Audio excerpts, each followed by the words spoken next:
Good evening, everyone. Hi, welcome to our final presentation for the Civic Leadership Academy.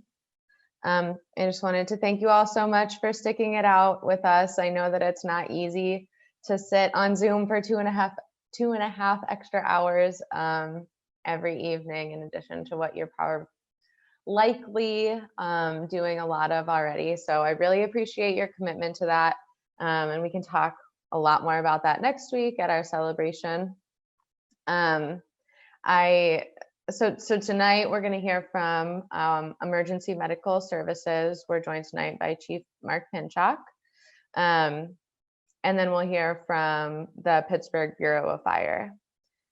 I just have a few notes before we get started. I'm basically just going to re-say what I said in the email today, but just so everybody can hear it from me. And if you have any questions, you can feel free to ask at this time.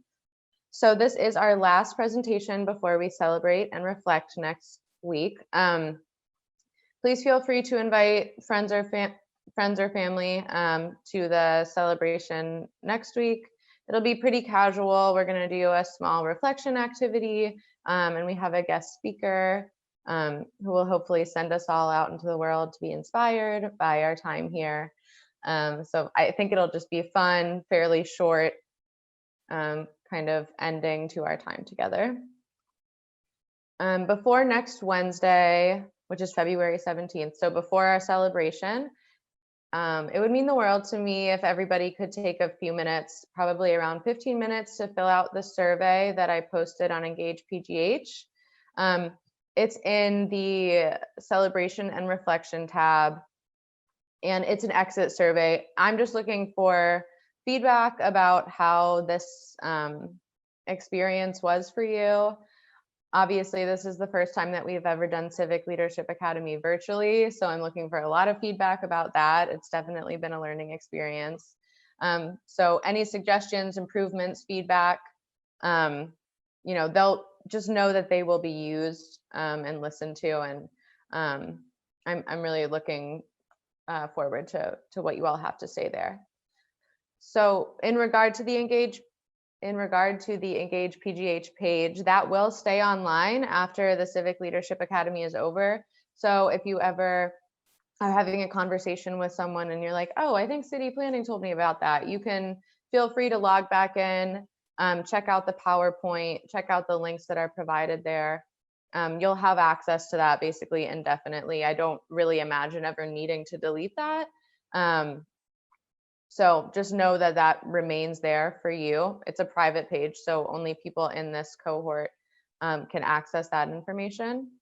In addition, I do encourage everyone to continue using Engage PGH after the Civic Leadership Academy. That is kind of, it's a very new platform for the city, but it's meant to be kind of the one-stop shop for online engagement that's informing decision-making, policy-making, all kinds of feedback on projects and stuff like that, citywide. So that's going to be an opportunity for everyone to be able to continue participating in city government, checking back on Engage PGH and seeing what projects there are that you can give feedback on. We have, as we know, these sessions have been recorded. And we've had a representative from our city channel, Pittsburgh, with us for every single class. His name is Alex. He doesn't show his face, but he's been doing a lot of work for us, recording every session, editing it, and posting it on our city channel YouTube. So all of the sessions are currently up in a playlist. I linked to it in the email. There's also a link to it on the Engage PGH page. If you ever feel like going back and watching it and hearing the sound of your own voice, which I do not recommend, but it is a good resource and, something that you can feel free to share with friends or colleagues or neighbors as something that they may be able to utilize as well if they can't necessarily commit to doing the full Civic Leadership Academy or something like that. And then on that note, we did launch applications for the next cohort of the Civic Leadership Academy. That'll be the spring 2021 cohort. We launched applications today, which is super exciting. So if you know anybody who you might have told that you're doing this and they seemed really interested, please pass along that information to them. The link to apply is applycla.pittsburghpa.gov. I also included that in the email. If you know anybody who might be interested, please feel free to shoot us a recommendation and send them our way. So I think those are all of my notes for tonight. Does anybody have any questions about any of those items?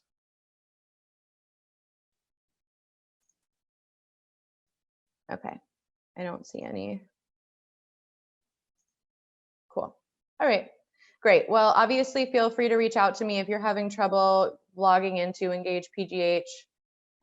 No judgment zone. I'm not going to be mad if you haven't been able to do it. I just want to make sure that people are able to access that information and take the survey. So please feel free to reach out to me. Otherwise, we will get started with emergency medical services, and I will kick it over to Chief Pinchuk. Thank you. Good evening. So I want to thank everyone for being here. It's the new world. It's hard to believe we're almost a year into this, but thank you for all of you going through this program virtually. I'm not the biggest fan of doing virtual stuff, but after a year of it, I'm pretty much used to it now. So this will be a little bit scaled down than we would do for the in-person program. We would have a shorter lecture than I'm going to do tonight. And then we'd make everyone do some compression-only CPR, and then we had some vehicles down and let you get some hands-on and see some of our vehicles. So unfortunately, we can't really do that tonight. I'm going to go through a lecture, just give an overview of our system and some of the stuff we're doing right now. And then at the end, we'll have some Q&A.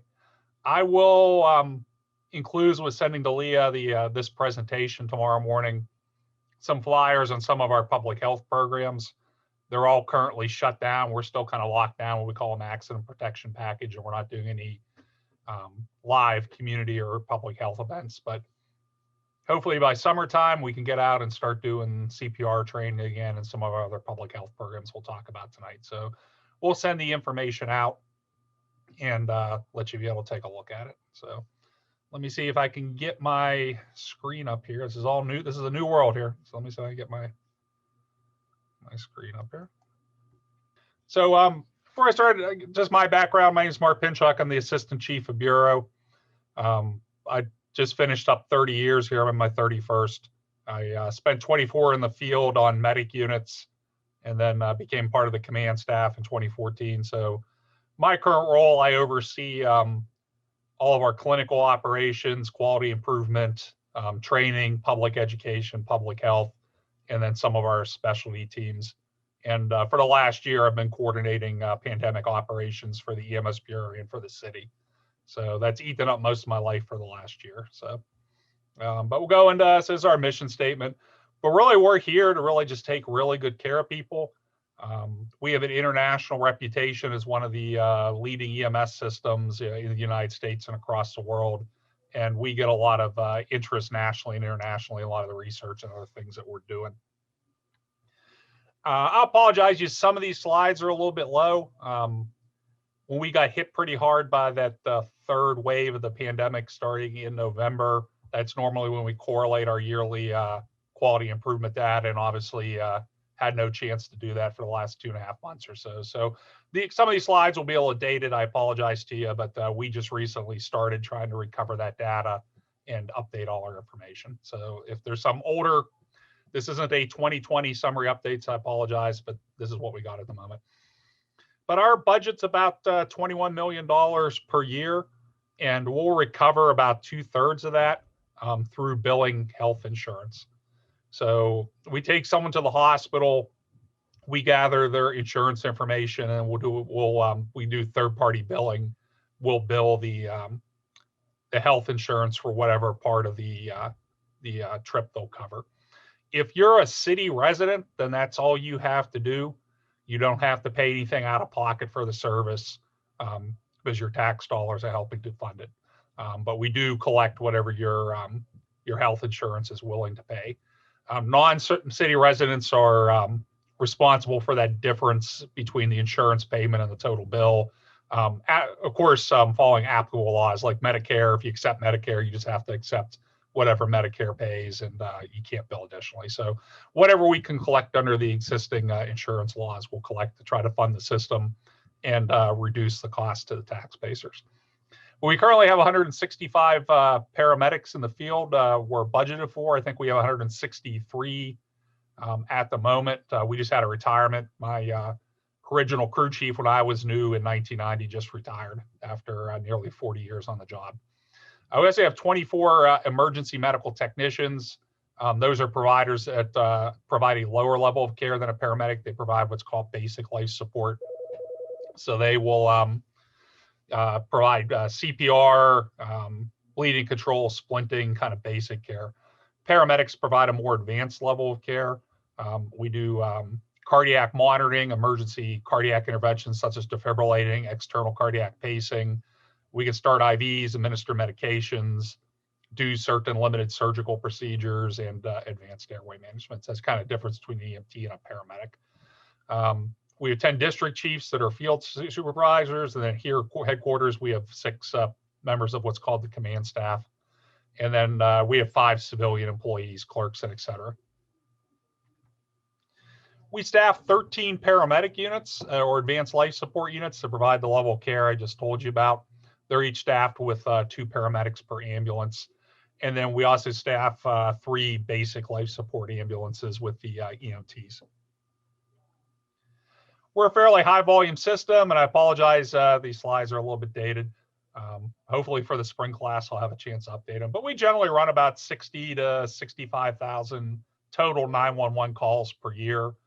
And out of that number, we'll transport about 65 to 75% of the people. So a lot of those calls are just calls, random people calling on cell phones. You get there and there's nothing there. We go a lot of accidents or incidents with no injuries. We do some treat and no transport, which is one of the big thrusts nationally for EMS to try to do more treat and no transport to reduce health costs and not send people to emergency departments. And then we have some people who will refuse transport against our advice. System-wide, everyone's fairly busy, but some units are less busier than others. So our busiest unit is my alma mater, Medic 14, that's stationed downtown. That's our busiest unit. And the units that are busy are units that are in more densely populated parts of the city. Or in Medic 14's case, we're very densely populated during daylight hours and weekdays, and then weekends not so much. But there is some variance in how busy some of the units are, but this is leveling out now that all the units are in 24/7. Our EMT units are fairly busy too. There's only 3 of them, and they pick up kind of the low priority calls. So calls more for people with minor injuries, minor illnesses and stuff. And in an urban environment, you see a lot of that. So those units are fairly busy too. We're kind of unique as far as EMS systems that we incorporate rescue as part of the EMS Bureau. So we do that primarily with the rescue division, and the lead units in that. We have 2 ALS heavy rescue units. They're staffed with paramedics. They have capability to do, we'll get in more into it a little bit later, but they can do all the advanced technical rescue in the city. So they can cut people out of cars, they can do rope rescue, rescue from confined spaces. They do anything kind of technical rescue rise in the city. We also jointly staff river rescue with the police. So river rescue is actually, you may have seen it, you see the boathouse outside of PNC Park, and actually the quarters for river rescue are actually inside PNC Park, kind of down from where the bullpens are. And so we have 2 paramedic master divers down there with 1 police officer, and I think the police just recently increased their staffing on this to 2 officers. And we'll talk more about what they do a little bit later on. And then we staff other teams as needed. We get in spring and summer, and they're calling for flash flooding, heavy rains. We'll staff flood response. That's a general joint public safety operation with police and fire. We have a tactical EMS team that supports Pittsburgh SWAT operations and a lot of other people now. And then our highly infectious disease unit was a team we only kind of used for federal exercises, but that unit has been our primary unit for the past 11 months or so. Our calls in an urban system, we see a little bit of everything. We see a lot of traumatic injuries, ranging from trips and falls to people shot to very bad motor vehicle accidents. Obviously, we see a lot of drug overdoses and people intoxicated either on alcohol, or we see what we call polypharmacy, where people are under the influence of multiple drugs and alcohol together. We see a lot of people with chest pain. There's a lot of people with chronic respiratory disease in the city. In the older population, it goes back to the steel mill days. We see a lot of people with emphysema from that. And more recently, we still see a lot of people with asthma and heart failure and that kind of stuff. So just kind of showing what we're doing for kind of the last year. The pandemic operation has really dominated everything we've done for about the last 11 months. So this is just a little graph showing our weekly case incidents, and we're coming out of this third wave finally rather nicely. So we had a nice lull. This is kind of the end of the second wave that hit back in the beginning of July. We tailed out of that, and then we got into fall and things were pretty good, and we were pretty excited. We had 1 week we didn't see any COVID patients, and then this exploded in November, and we got hit pretty hard for a while, and now we're just tailing out of this finally. So we're doing better. This is the third wave we've seen. So these cases are hospital confirmed cases that we've transported. So we get reports daily from the hospitals if we brought COVID positive patients in. We risk assess all those and we feed them back to the crews to make sure they wore proper PPE and they didn't do any high risk procedures such as airway management and stuff like that. And so far we've done very well. Our total test confirmed count is up to, I think, 860 since the pandemic started. And obviously we've seen several times that, especially where not a whole lot of people are being tested. So if you use this number as a base, we've seen a lot of sick people through the pandemic. We've done very well. We've had some people in the Bureau got sick. The overall number has been low over 11 months, and we've only been able to leak a couple of those to potential case exposures. The other cases we've seen are more community acquired cases. They got them in the community from a family member or someplace else. So we've done very well with this. We have to keep doing well. We anticipate having a little lull again for about 4 to 6 weeks. But I was on a couple of conference calls with the health department, some other people today, and our concern is the pace of vaccination is so slow at the moment. We're going to lose this opportunity we have right now and probably potentially see a fourth wave come April. So we're going to try to reload and deal with that, but we've done very well so far with this. Our lead unit for this, we took our infectious disease team and we broke it up, and I'll talk more about this later too. That was a specialty team, and it was developed in 2014 at the request of the state during the Ebola scare. And it's a state-funded team. It was originally designed to transport one patient with a brand new or really severe, highly infectious disease from outlying areas into tertiary care hospitals. So in the city, the tertiary hospitals for infectious disease were Presby and AGH. And we also had contingencies to go down to the FEMA Region 3 hospital, which was Johns Hopkins down in Baltimore. So when the pandemic hit, we broke this team up more for local defense and to support all our units in the field. And it's been very effective, and we'll get into a bit later on how this has worked. We've worked very closely trying to contain and mitigate the buy or sells time. We work very closely with the Allegheny County Health Department and the Department of Human Services. We do a lot of testing out in the community for high risk or vulnerable populations, or for people that we don't want to leave their houses and potentially infect other people. We actually just did a mission in another part of the county today, and I think we identified the first case of the new variant locally, which isn't really a big deal in my mind. I think the media overhypes that. We're not really more concerned about that variant than we are about anything else.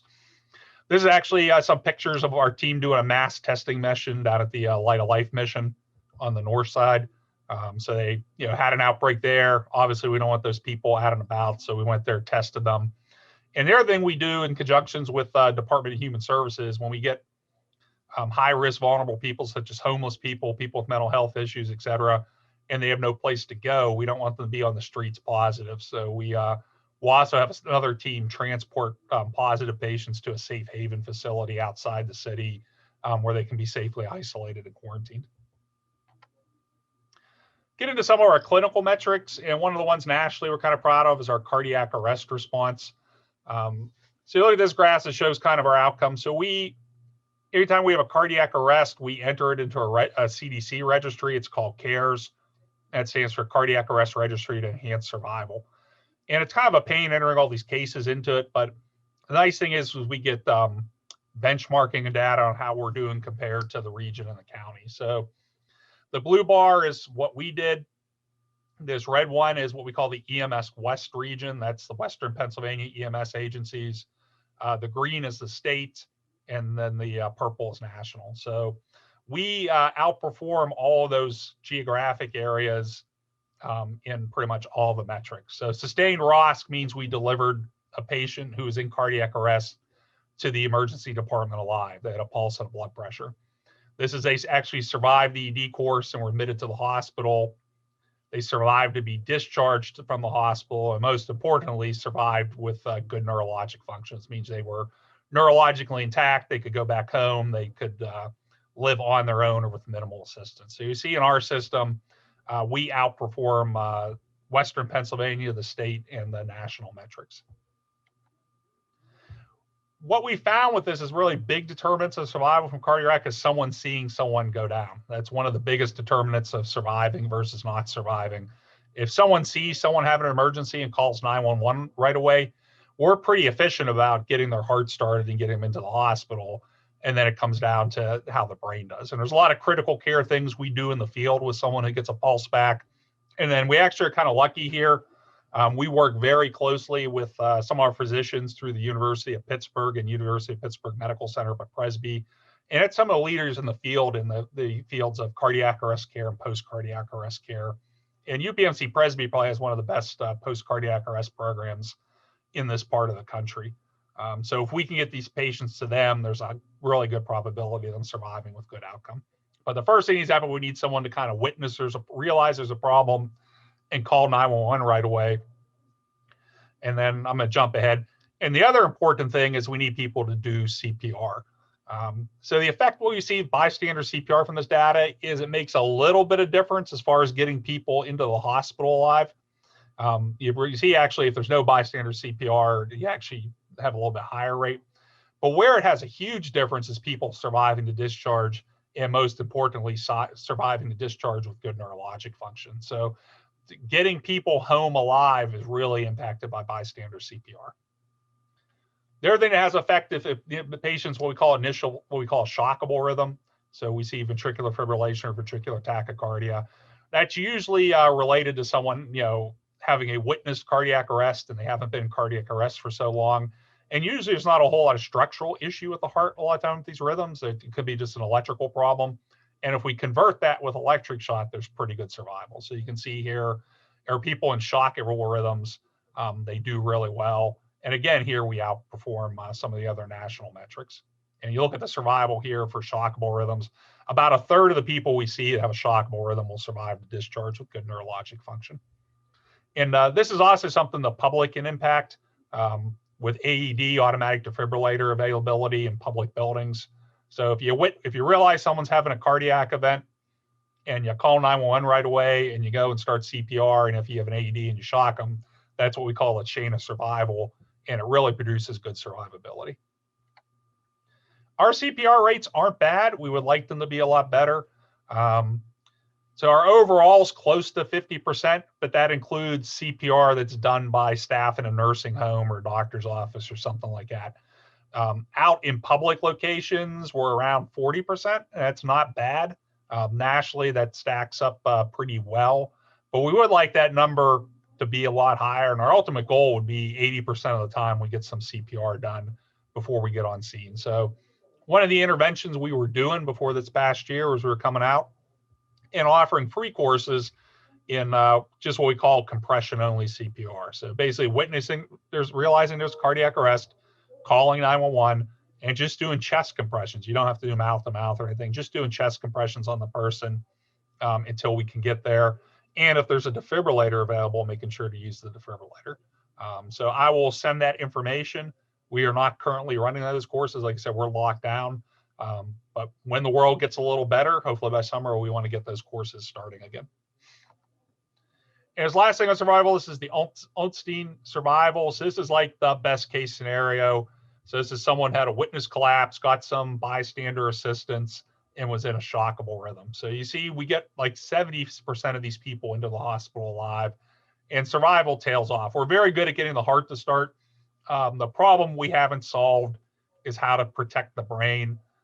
Post cardiac arrest, the brain goes through what we call reperfusion injury, and the brain will just swell, and then the person will die. So a lot of research looking at interventions. One thing that's done in the hospital is hypothermia, which improves survival. But there's a lot of research looking at ways to kind of prevent or mitigate this reperfusion injury. And then you could get a lot more survivors here. One other thing we do for cardiac arrest is a research protocol, and it had to be terminated when the pandemic started, is we do emergency ECMO for selected cardiac arrest patients. So ECMO is basically, it's called external corporal membrane oxygenation. Basically, you're putting the person on a form of cardiac bypass. And if you do that for someone in cardiac arrest, basically you stop the clock. So you don't have to do CPR anymore. The brain and heart are being perfused, and gives you some time to fix the problem. There's a theory of some of these younger people that collapse in sudden cardiac arrest, we can't resuscitate them. They have a large blood clot in one of their coronary arteries, and we can do CPR all day, we can give drugs all day, we can do defibrillations all day. We're not going to fix that problem. So with this program, the goal is we identify early on this person might be a candidate. So this needs to be someone who had that witnessed cardiac arrest, got bystander CPR, and they're in a viable cardiac rhythm. Then we do a quick assessment, make sure they don't have any end-stage disease that would preclude doing this. And then we'll talk to the doctors at Presby. And if we get a go, our goal is to be off the scene in 10 minutes, be at the emergency department within 30. They put them on the bypass, and now you got time. Now the clock starts. They can take them to the cardiac catheterization lab. They can start cooling them down. Gives you potential to resuscitate some people. So we did have one good outcome with this. This was about a year ago. It was a 53-year-old male. He's in Squirrel Hill. He collapsed on the street. He got some bystander CPR. Fire department runs first responder calls for this. They got there, continued CPR, and shocked him with a defibrillator. Medic unit got there. He was still in a shockable rhythm. We do all the things we normally do: high performance CPR, defibrillation, vascular access, cardiac drugs, and advanced airway. And this gentleman was actually getting good enough CPR. He was breathing during CPR, but he's still in cardiac arrest. And this end-tidal CO2 number is pretty good. That means he has good perfusion. So they identified him as an ECMO candidate. They put a Lucas device on him. So that's like kind of a mechanical CPR device. And normally we don't move people while they're in cardiac arrest, because once you do that, your quality of CPR decreases. But in these situations, we need to move rapidly. So we put them on the Lucas device. They get off the scene in 20 minutes. They're at the ED in 28 minutes. And this guy actually was a little bit awake with CPR, so they gave him a sedative. They put him on bypass. They had a little complicated placement, tore his femoral artery. It's not the end of the world. Went to the cath lab, had a big occlusion in one of the main arteries in the heart. Once they opened that up, his heart started beating again. They fixed his femoral artery. And I'm missing a slide here. But there's. So he woke up the next morning, came off the life support, came off the ventilator in day 6, out of ICU day 9, and went home about 2 weeks after that. So without this program, that's a guy probably would have failed to resuscitate and he would have died. So it's a very small subset of patients that qualify for that intervention, but it's definitely something we were working with. We had to terminate it when the study started because they're using all the ECMO devices for COVID-19 pneumonia patients now. So when we get out of that, we will keep working on this. And we were close to bringing Allegheny General on board into this. So like I said, when medicine kind of gets back to normal, we're going to hit this program again. So that's a lot of cardiac arrest, but it's kind of a cool program we're happy about. We have a lot of what we call core clinical programs, where we really try to provide really regimented, really good care to patients to improve outcomes. You see stroke highlighted here. That's one of our big programs for 2021 we're rebooting. And I actually was just generating our first quality improvement report for stroke. Get off that slide. So for our critical care programs, we roll stuff into bundles. And they do this in hospital. It's kind of new to do it out of hospital. We look at, hey, what's the stuff that has to happen for every one of these patients?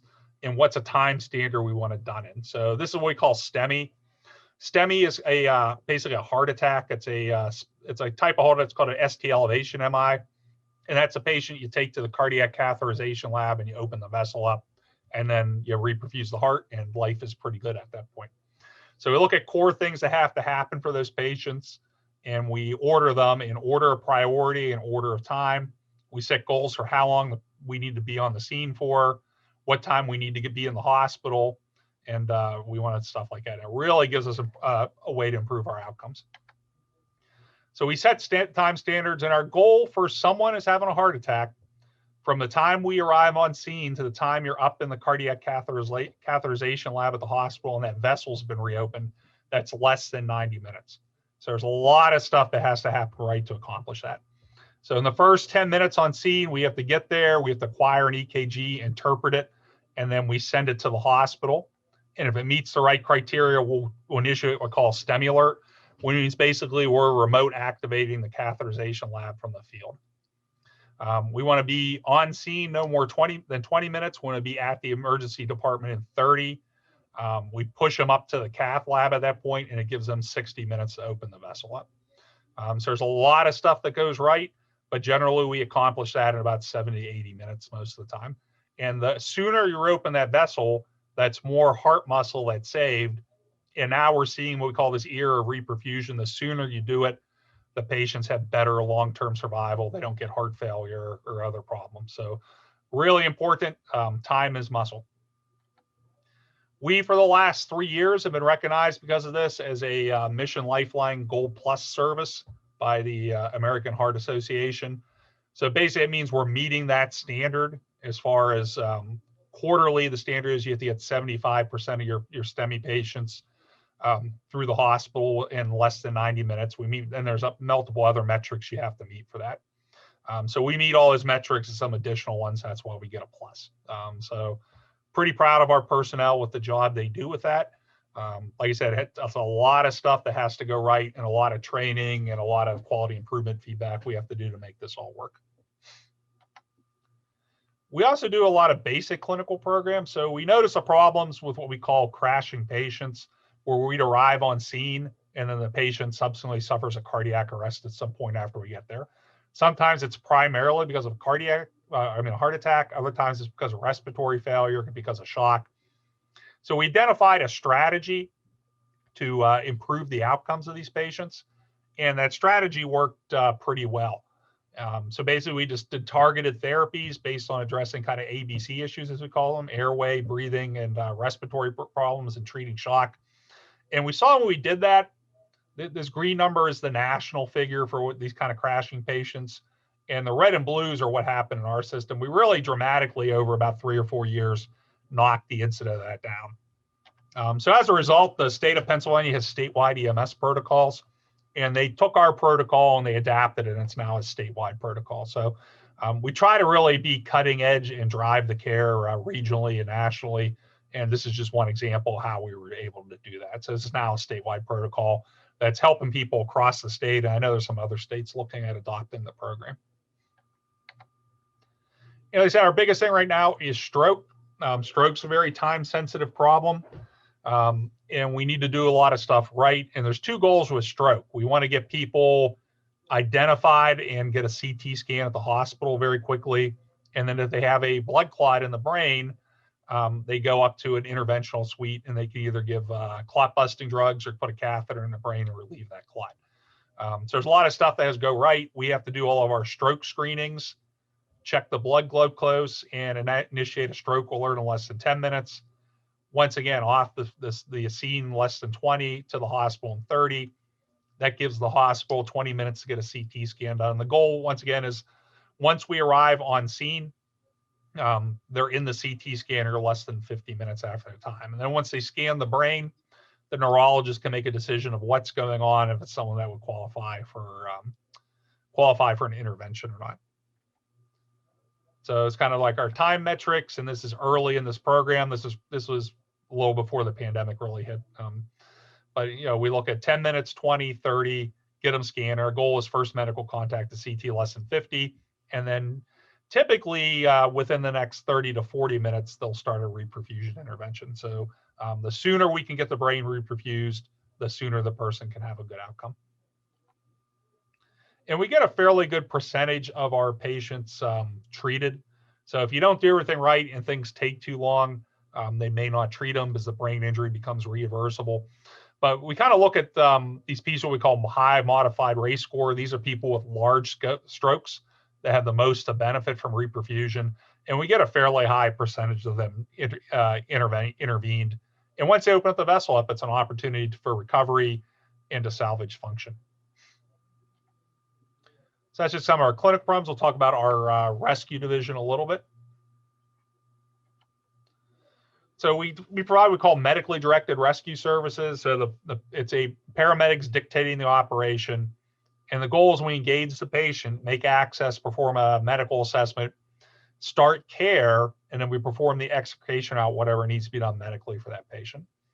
So those units will, day to day, a lot of their business is going out and assisting other units in the field on medical backup calls. So if they have like a cardiac arrest or real sick patients, they'll do this medical backup. And then kind of the core things to do from vehicle rescue is vehicle extrication, kind of people out of cars. We've noticed during the pandemic, everyone drives like bats out of hell out there. We have a lot of really bad wrecks anymore. They do high and low angle rope rescue. So we got a lot of people trying to climb down Mount Washington or go over other various hillsides, will fall or get stuck. They have to go get them. They can do structural collapse. They assist with water rescue, trench rescue, confined space, and elevator rescue. So they do about 750 responses per year. River rescue, like I told you before, staffed by 2 paramedic master divers and now 2 police officers. And basically they're responsible on the rivers and waterways doing surface and subsurface rescues of persons. So a lot of businesses rescuing people on the surface, but if a person drowns, becomes submerged, they'll do a rescue drive, try to recover the person in less than an hour. And if we can do that, we'll attempt to resuscitate them. The boats are licensed as advanced life support squads.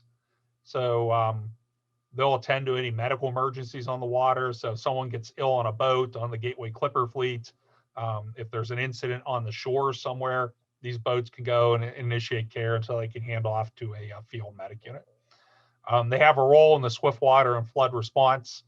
And with the police officers, they also have law enforcement and homeland security responsibilities on the rivers. We have a tactical EMS team. So we have 13 tactical paramedics. They all went through a competitive advanced SWAT course and a tactical medical course to qualify. And then we do an additional 16 hours of continuing education a month, although we haven't been doing that for the last few months, obviously. And they provide medical support to Pittsburgh SWAT on SWAT callouts. We run about 150 incidents a year with Pittsburgh SWAT. So this is a very busy team, everything from high-risk search warrants to barricaded subjects, hostage rescue, and anything else that goes on. And also we're involved in active shooter response.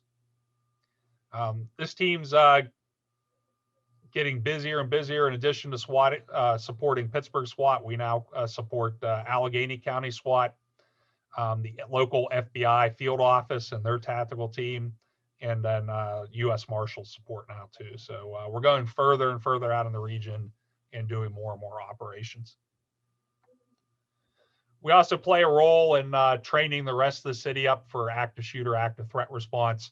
And a lot of this was all employed successfully during the Tree of Life incident back in 2018. Talk about our infectious disease teams. I mentioned the original concept of this team. It was to move one patient with a highly infectious disease to a specialty hospital. So this is kind of a drill where they're showing that capability. So you see, it took a lot of resources to do that. We were one of the lead agencies in this program. We did most of the exercises, and we helped to develop our regional training programs as part of this. So that one went pretty well. When the pandemic was getting ready to start in March, we broke this team up and retasked it. And this team's been invaluable in getting us through the kind of early days of this, where everyone was scared to death and things were pretty dark. And now that the pandemic operation is just a day-to-day thing for us. So some of the retaskings we did, contain and mitigate. And like I mentioned before, we do that with the health department and DHS. We do test sample collection. We move vulnerable populations off the streets or out of congregate living to the safe haven location. And we also started a public safety testing program. So if we had public safety providers potentially exposed or ill, we had capability to do our own test collection, and we can rule them in or rule them out quicker. So we can get people back to work, or we can isolate people. And we really haven't had any cluster outbreaks here. We've had like 2 cases of person-to-person transmission inside the system, but no big outbreaks like you've heard about in other agencies across the country. So, I mean, our losses have been very low through the pandemic. We also threw them out there to support units in the field. So they would go out, meet up with fields, do training on proper personal protective equipment to use. They would enforce proper uses on calls. In the early days of this, they went out and did the high risk airway stuff. So they would place endotracheal tubes, put people on CPAP or ventilators, do the high risk stuff. Now we've built the operational doctrine that pretty much everyone's comfortable doing that. So they're not doing that really as much anymore. They will supervise doffing of PPE to make sure it's done in the right way. They assist with decontamination and resupply of units in the field. So this really kept our units safe. They kept them feeling confident out there, and assisted with decon and turning units around pretty quickly. So those units really have been worth their weight in gold for the last 10 months. It's just some of the stuff we're doing. So this is doing a sampling mission with a homeless individual at one of the shelters downtown. And here they're assisting a crew get decontaminated. So this is what we call our maximum protection ensemble.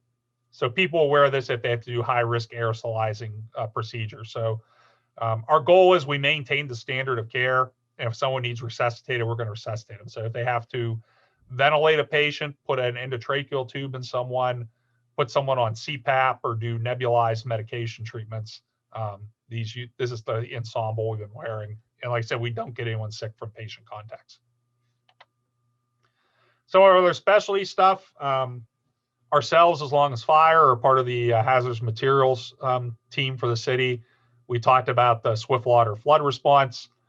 We contribute personnel to the regional urban search and rescue team, which is southwestern Pennsylvania.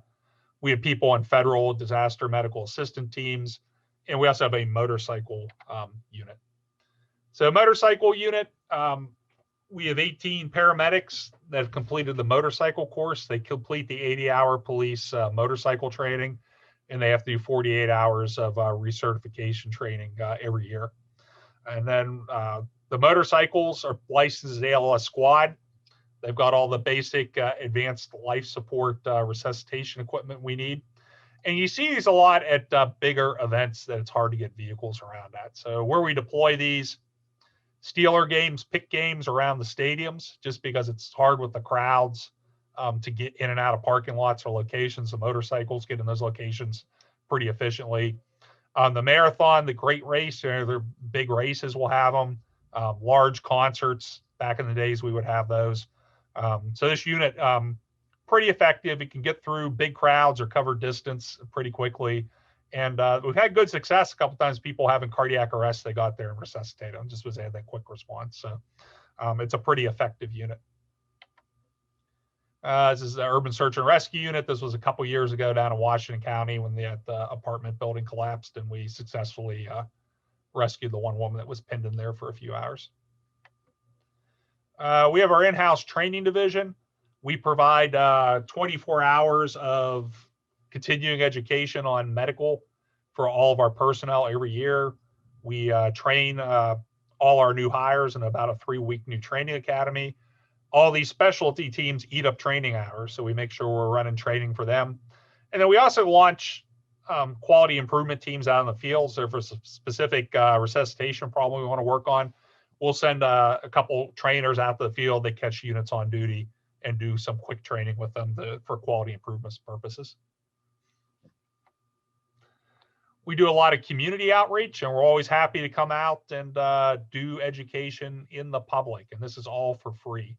So like I mentioned before, we'll come out and do community CPR and AED training. Those typically are not certification courses, but it teaches you how to do chest compression only CPR, how to use a defibrillator. We also do CPR. We do blood pressure and glucose screenings. And we have a car seat safety program.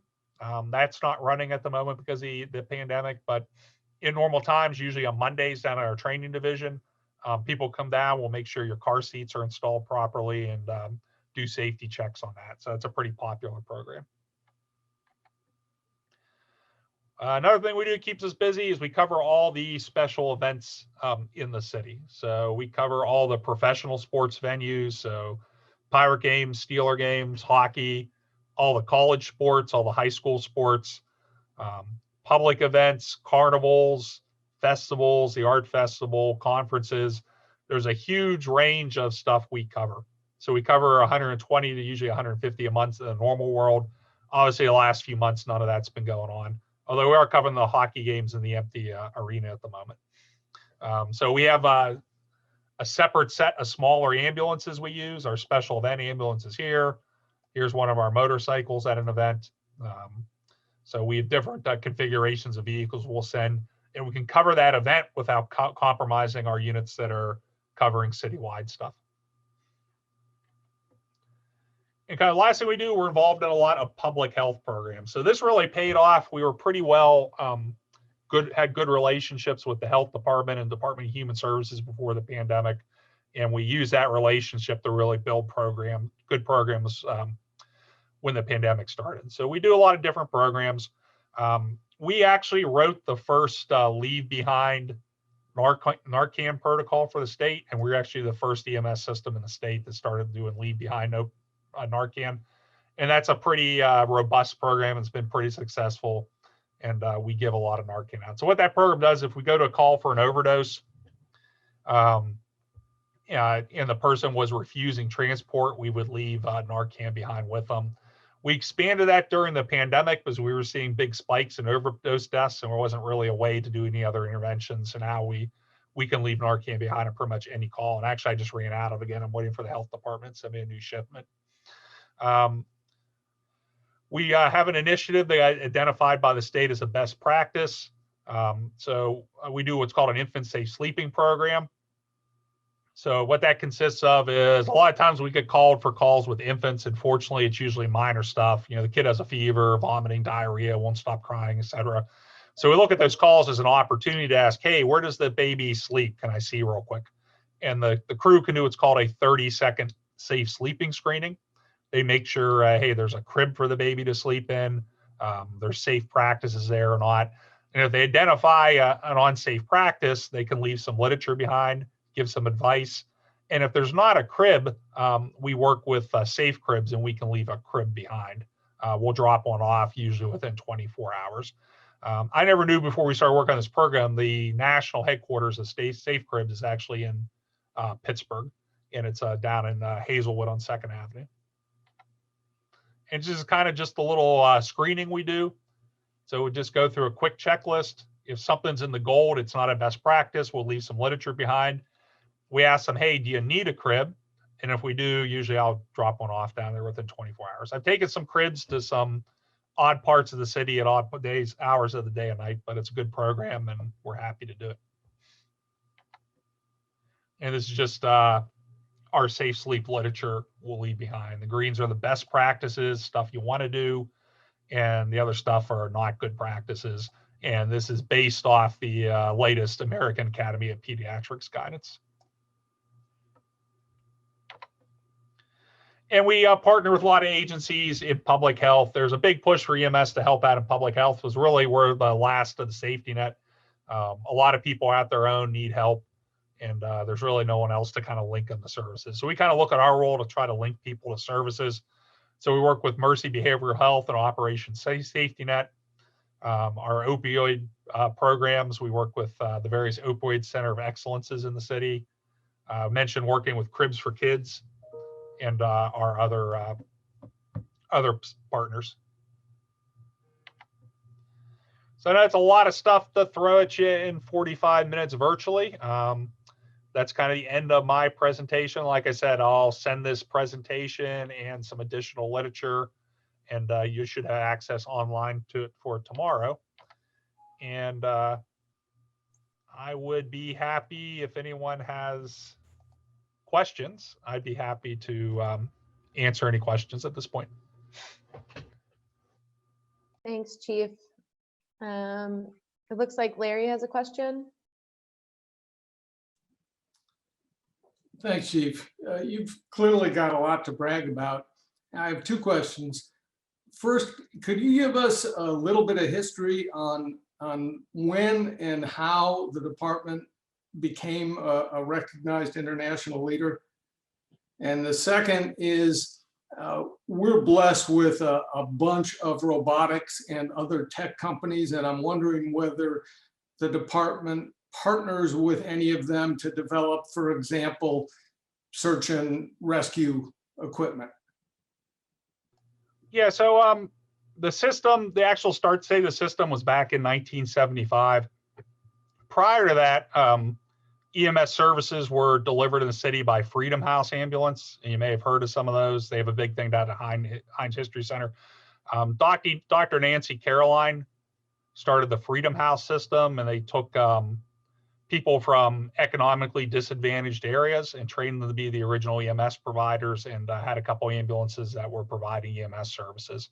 So that was kind of like the, and that was kind of a nationally recognized program there.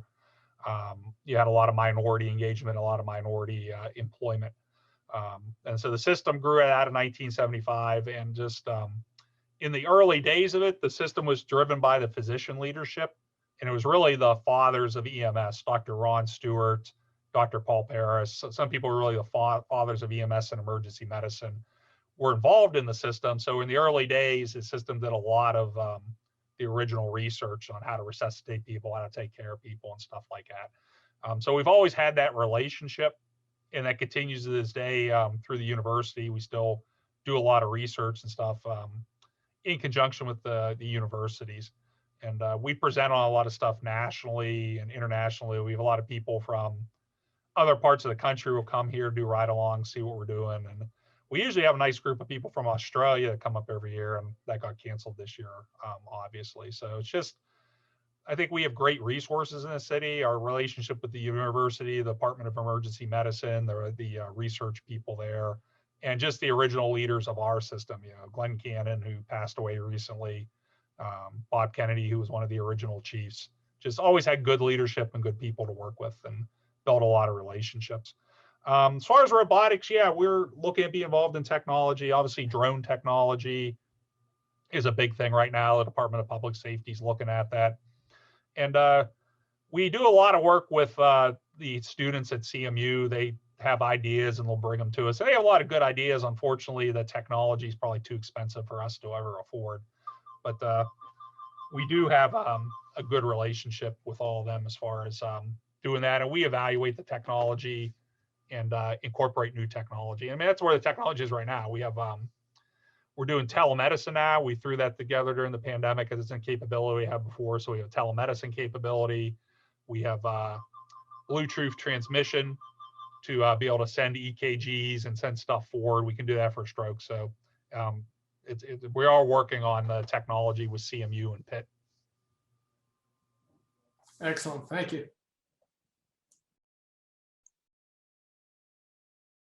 Thanks. Any other questions for Chief Pinchuk? I know that was a really interesting presentation. And I posted a link to an article that I often go back to when I'm trying to explain Freedom House to people, because I think it's really interesting history that we have here. A good program they're starting. It's called Freedom House 2.0. I think it's funded through the university or one of the foundations, and looking at bringing people from disadvantaged communities, minority community stuff in, and kind of do a Freedom House 2.0. Now we're not involved in it, it's through the university, but it's looking more focused on community paramedics. So putting people through basic training and training them to go out into the community and do kind of this public health role, community paramedicine, that kind of stuff. So if you always have it interested, go online. If you search Freedom House 2.0, there's information on it. And I don't know if that started yet or if they're taking applications. I should research it better, but I'll try to get some information and send it to you. Thanks. Yeah, we can, I'll look that up and I can post that as well. Larry, did you have another? I do. I have two more. Chief, you led off. I was curious with some stats on the percent of your operating budget that you recover by billing for insurance. And you were talking about rescue. Are there any circumstances in which you can assess the rescuee if they've done something foolhardy and created an avoidable problem like getting stuck on Mount Washington? As far as like do a medical assessment on them, you're talking about? No, the cost of mounting a rescue information. If somebody's drunk and starts to climb a building or a mountain. No, we don't do that. It's just the cost of doing business. But I know like out west, that's been looked at a lot, especially for, there's a cost to doing that, but we usually don't call like off-duty personnel or anything in for that. But I know out west for like people get lost on hiking and they have to do these big operations with wilderness search and rescue or mountain search and rescue. Right. There's been talk of making them pay some of that cost for doing stuff that's foolhardy. But you know, with us, I mean, if you break it down, there's a unit hour cost to do it, but it's all on duty people. Typically, it's rare we'll call people in for a big operation like that. So we don't do anything like that.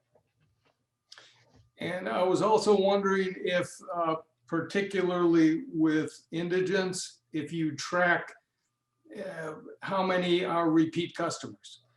We do, and it's a big problem.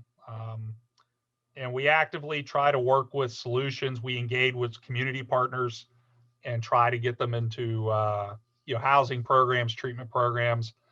But the problem with all the community resources out there, if the person doesn't agree to help, they really can't do anything. And we get people that don't want any help, and they either call 911 frequently or someone sees them sleeping on a sidewalk, calls 911 for them. So that's a big public health program, and there's not good solutions for it. Because if people don't want help, you can't force the help on them, unless they commit a crime or something like that. So. Got it. Thank you. Okay, and we have a lot of compliments in the chat. Well deserved. It looks like Bill has a question. Yeah, I was just curious if you could speak to your future recruitment, in like how you're staffed, and some of the departments shared that. I'm just curious if you could share a little bit about that. Yeah, so we're a little different than fire and police and some of the departments, because their academies will take you, basically come off the street with no training, and they'll train you all the way through. So police take you all the way through. All the training you need to be a police officer. When fire does their presentation a little bit, they take you and do all the training to be a firefighter. With us, we have to have certified people when they come in. It takes about 2 years to become a paramedic. An EMT, you can become an EMT in a few months. So we require our personnel have their training in either their paramedic certification or their emergency medical technician certification. So that limits our pool a little bit. We recruit heavily out of the University of Pittsburgh emergency medicine program. And we go out a lot and do recruitings from other programs in the area. So we got a good recruiting pipeline with Reading, Pennsylvania, with Youngstown State, up in Erie we've been reaching out to. So we'll go out and actively recruit.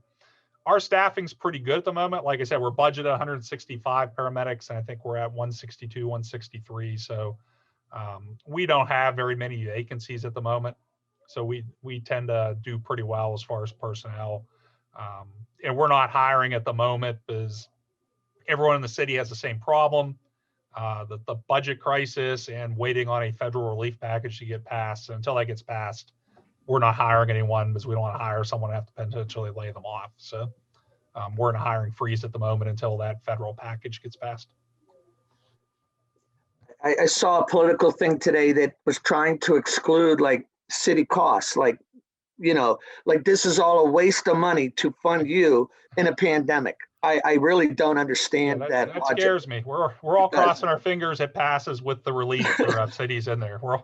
If that Amen. doesn't happen, we got a problem. So we're really, we're crossing our fingers that passes intact. So. Thank you. All right. Well, thank you, Chief Pinchuk. We're going to give some clap emojis, which is what we do virtually, to show our gratitude for joining us tonight. We know you're very busy. Thank you for your service, and thanks for joining us tonight. Oh, thanks. It's nice to meet everyone. Sorry we couldn't do this in person, and I'll send you my PowerPoint and other information tomorrow morning. Sounds great. All right. Enjoy your next presentation. Thank you. Okay, everyone, I think we can take a 5-minute break and come back at 7:10, and we will hear from fire.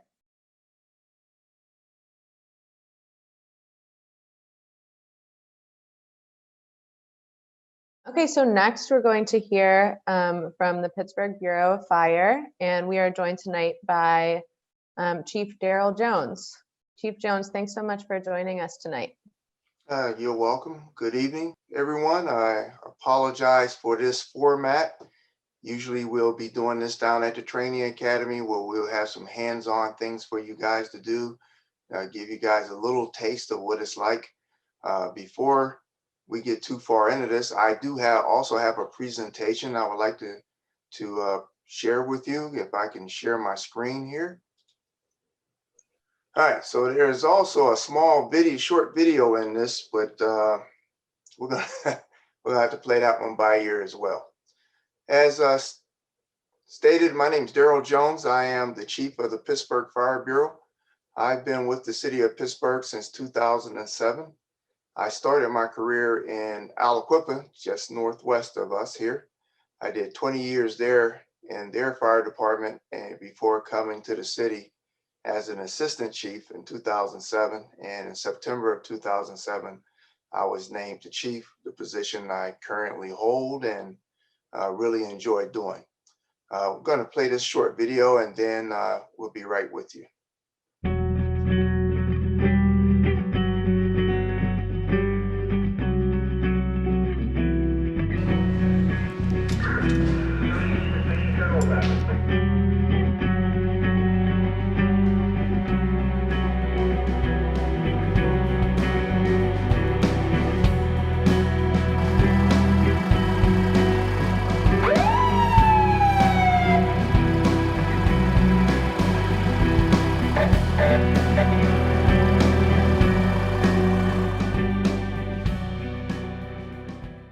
Firefighting is an opportunity to help somebody.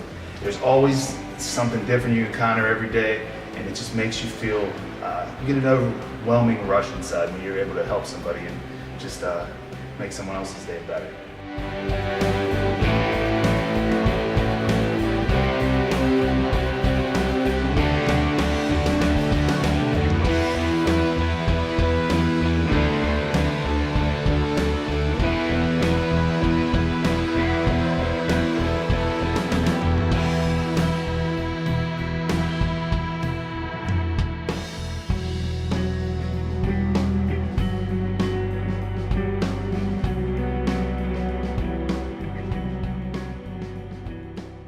Fears, I try not to think about that. I think that would hinder how I do my job. You know, I got 3 little kids. I want to go home and see them every night. But like I said, I try not to think about it. I work with 7 of the best guys on this job, and they all do their job. So I'm pretty safe most of the time.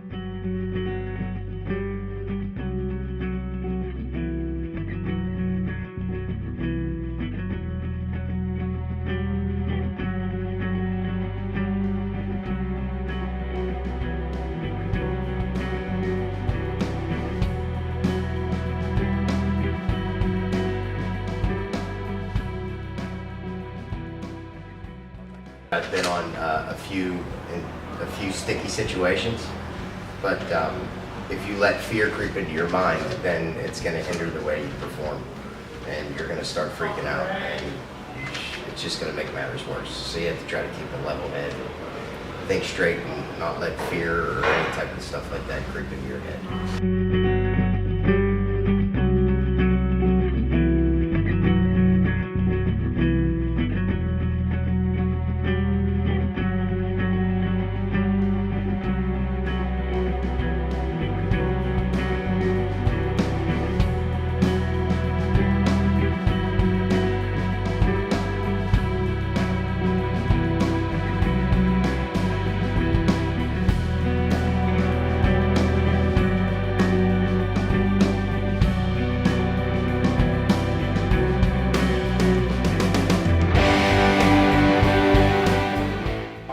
the best job in the world. You know, you get to work with a bunch of good guys, and you really wouldn't understand it until you do it, because the camaraderie's there, and it's always an adventure every day.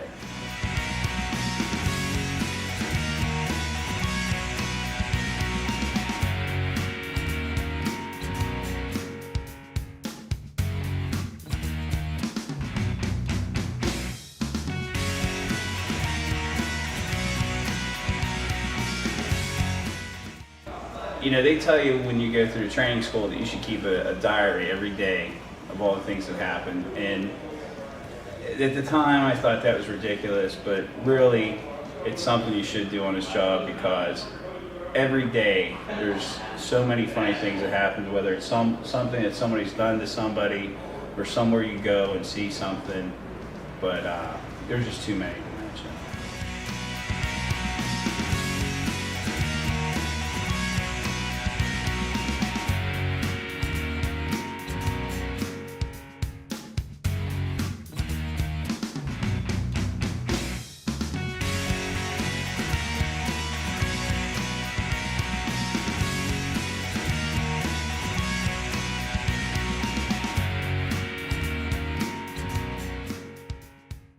I'd have to say it's the camaraderie with the gentlemen that I have the pleasure of working with.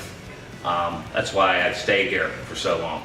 It's not a job. It's like I try to explain that to people. These people could save my life someday, or then again, maybe not. But that's what the best part is. It's more of this kind of like brotherhood we have, no one else has it.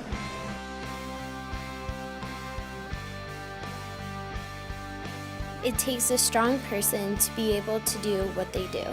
They put their lives on the line and still manage to come back and have a smile on their face. They're the men who will jump at a moment's notice to help those in need, those that they've never met before, because it's what they do. They're the heroes of Pittsburgh, and they are heroes to me. Thank you to all of the firefighters of House 4 in Pittsburgh, PA. Thank you for being those men who have what it takes, not only to be a firefighter, but to be a hero.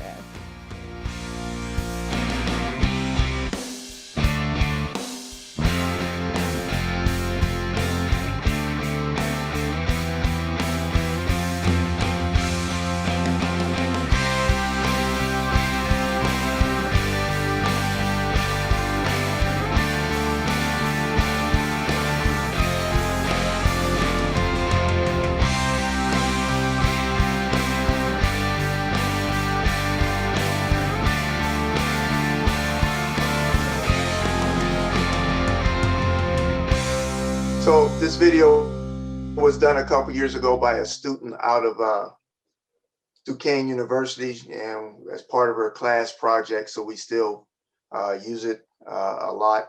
It does still tell the story of what it's like to be a firefighter. You heard the guy say it's about the camaraderie. It's not a job.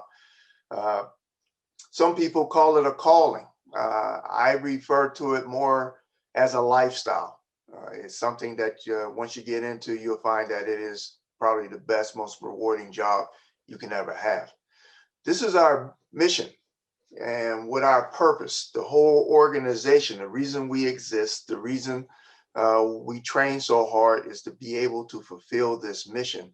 And basically what it comes down to is we are here to serve the citizens and the visitors of the city of Pittsburgh, and to the best of our ability. Our organization, we're divided into 4 battalions. We have a total of 30 stations. 28 of those are engine company stations, 11 truck companies. We have specialty units like a mobile air compressor, and I'll talk to you guys about that a little bit. We have 5 hazmat units. We work in coordination with EMS and to some extent police on the hazmat team. And we recently acquired a fireboat. I was amazed that the city of Pittsburgh, which is the 2nd largest inland port in the country, right behind St. Louis, did not have a fireboat. We actually moved more product on our 3 rivers as far as tonnage goes than Baltimore moves in this port, and it is an international port. So a fireboat was a big gap, and we then we had to close that gap. We had work a 24-hour shift. We go 24 on and 72 off. So that means the guys work basically an 8-day month. They work 8 days a month. The other 22 days is your free time to do what you want. Many of them work other jobs, part-time jobs. Many of them have hobbies. There's a couple who even have dual careers. They both do firefighting and something else. You can spend more time with your family, complete your education, whatever it is that you desire to do. We have that number's wrong. It should be 167 people on duty every day. We also have the vehicle repair garage. We have a supply warehouse that we maintain equipment and spare equipment and other essentials that we'll need. SCBA stands for self-contained breathing apparatus. That's the air tanks that you see on the guys' backs. We have to maintain and prepare those. We have a training academy, and we have a class in right now of 24 who should be graduating in the next month or so. Our training academy, it lasts 32 weeks is the training program. So we bring you in. You do not have to have any prior experience. We'll start from scratch. Upon graduation, you'll be certified as a firefighter level 2. You'll be certified as an emergency medical technician basic. You'll be certified in hazmat, hazardous materials operations, specialty and technical rescue, swift water rescue, and there's a couple other certifications as well. We have about 20 people that work at the academy, either full-time or as adjunct and instructors. I also have my administrative staff, and we have people, about 12 people working in that area. You do not have to stay into firefighting. There's opportunities to branch out. You can become a public education specialist. You can get into code enforcement. And there's also fire investigations as well. So the difference between an engine company and a truck company, and most of the time you see people, I saw the fire truck going down the street. Well, there's a difference. This, what you see right here, is an engine company. You notice it is is smaller than a truck company. The purpose of an engine is to move water. You'll see this is the rig that will be hooked up to the hydrant, and it'll be the pumping water to firefighters operating hoses, or to a truck or a ladder tower, as we call it, like we had to use on Monday. We had to use 3 of them for that fire on the south side. Excuse me. All of our rigs have a minimum of 4 people on it, with the exception of the MAC unit that has 2. The primary mission of the engine is to attack the fire. And this apparatus that you see sitting there right now costs $750,000 a pop. And we have 28 frontline and 8 reserves.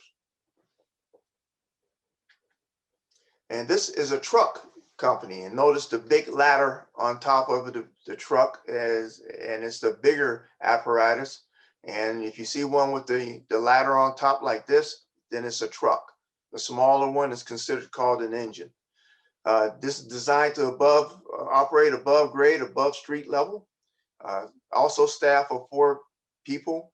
Primary mission is to ventilate the building, cut a hole in the roof, do search and rescue, operate above the fire, control utilities, special operations, things like that it does. And this apparatus, as it sits right now, costs $1.2 million a piece.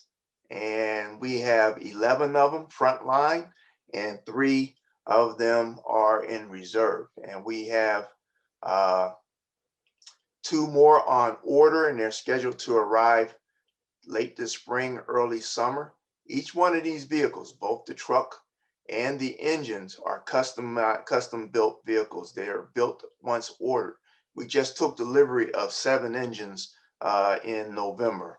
So we have 7 brand new engines. We're going to have 2 additional trucks coming in the spring. None of it works without one of these, and this is the firefighter. Currently, the Pittsburgh Bureau of Fire has 656 men and women on the job operating as firefighters. Qualifications: you must be at least 18 years of age, complete the training that I outlined earlier. We have high school diploma and a decently clean background. And I say that because just having some mistakes in your past is not an automatic disqualifier. But we need you to have a good background and you can come on board. As this firefighter is dressed out right now, you'll see the equipment he's wearing, the helmet, the mask. He's wearing the SCBA, the turnout coat, and the pants, the boots. Fully equipped as he is right now, it costs $12,000 to equip this guy. And it costs nearly $40,000 to train him over the 32-week period that he's being trained. Some of the statistics, what we've done, and these are our 2020 statistics, and the numbers are down for 2020. And a good part of that is because of COVID. We did not go on lower priority medical calls because we wanted to limit the chance of exposure to COVID-19. We responded to 14,500 emergency medical calls, approximately 197 actual fire calls. I don't know why that's not on here. It should be on here. We have hazardous calls, no fires. This would be things that people would call in. I don't know, bats in the house, those type of calls like that. We respond to those as well. Public service calls could be people locked out of their homes, locked out of their cars. They have we have a smoke detector program. We will install smoke detectors. Those calls. Good intent calls are calls that people believe there's a fire. There's no malicious intent, as opposed to false alarms, which are malicious. And we did about 7,000 of those. We did about 12,000 or 4,000, I'm sorry, false alarms. You see that up there. So with severe weather, trees down, power outages, things like that, flash flooding. We ran 15 of those. And then we have special calls, fireworks details, rescue calls that were out of the norm, that we would also do. All other calls that we get total to about 11,205 of those. And all other calls means almost anything that we can be called for.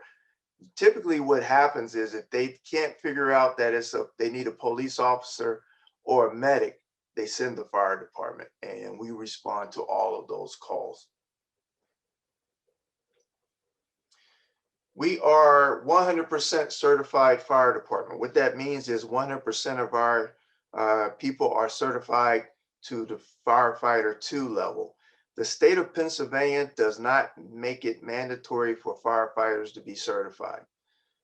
That is a little bit of a sore spot with me because I believe that certification is what gives you professionalism.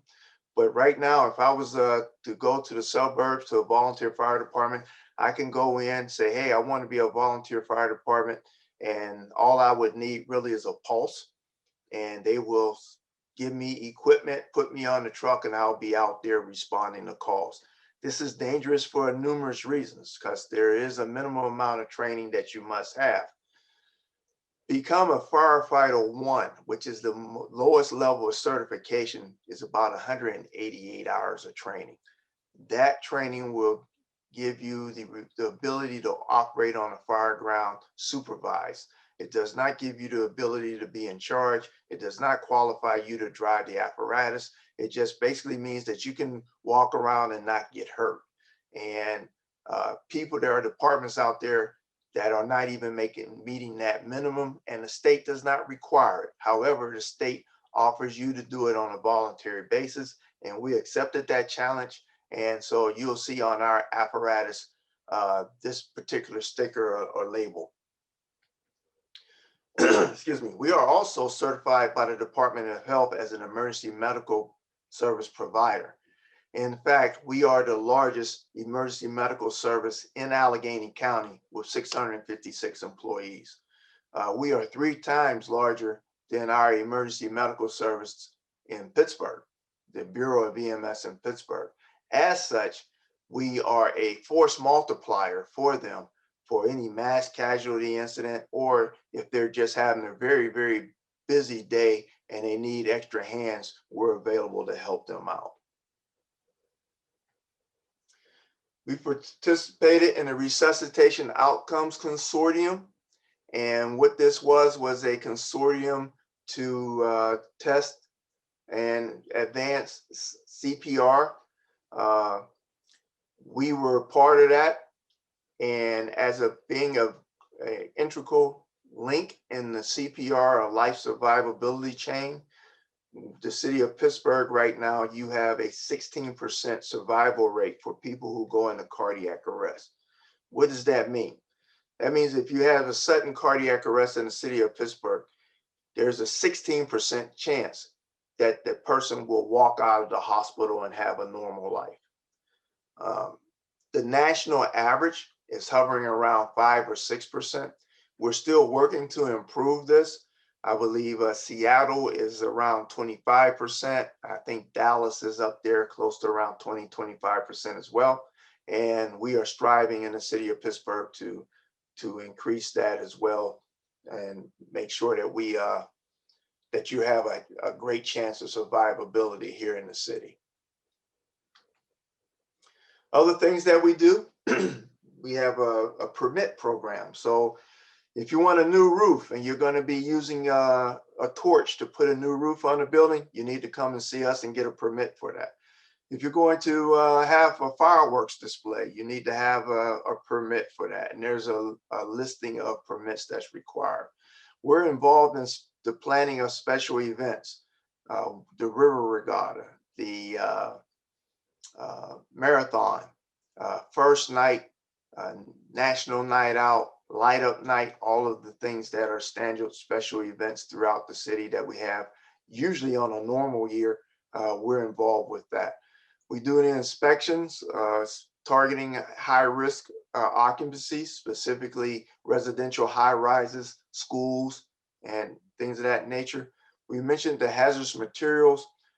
We do a lot of the tank inspections. However, like I said, the hazardous materials team is comprised of police, EMS, and fire.